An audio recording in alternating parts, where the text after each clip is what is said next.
Please tell me, since we last spoke in 2024, what has changed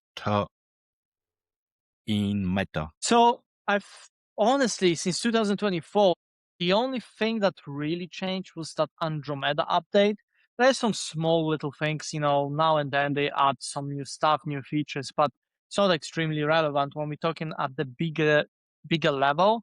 The Andromeda was pretty much the biggest update at the end of 2024, and it started releasing it in 2025. From what we're seeing right now, and me chatting with other media buyers as well, some other agency owners in the space, you gotta make sure that you have more creatives, but there's also creative diversity. It's not just one image with like 20 headlines.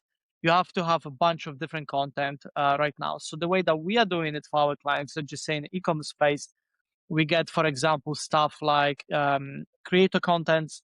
We get just UGC, but we try to make them a little bit more organic, because the other thing that I see, the AI that came in here, we have a lot of platforms I don't want to name necessarily, but there's a lot of good platforms where you can generate UGC videos made by AI with like VO3 and stuff. They hold your products. You have an iPhone 17 Pro, you put it in the hand of the content creators, the UGC, and they talk to the camera, right?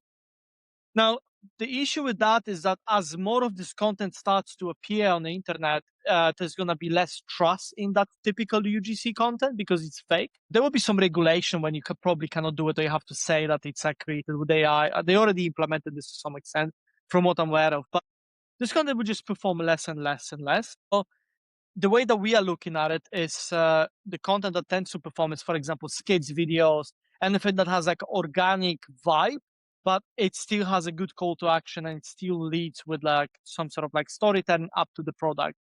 So we try to create multiple different ads where it's direct response. We started with the direct response. If you remember 2024, when I started my agency and my previous background, when I worked at the previous agencies and the previous companies, it was pretty much only direct response.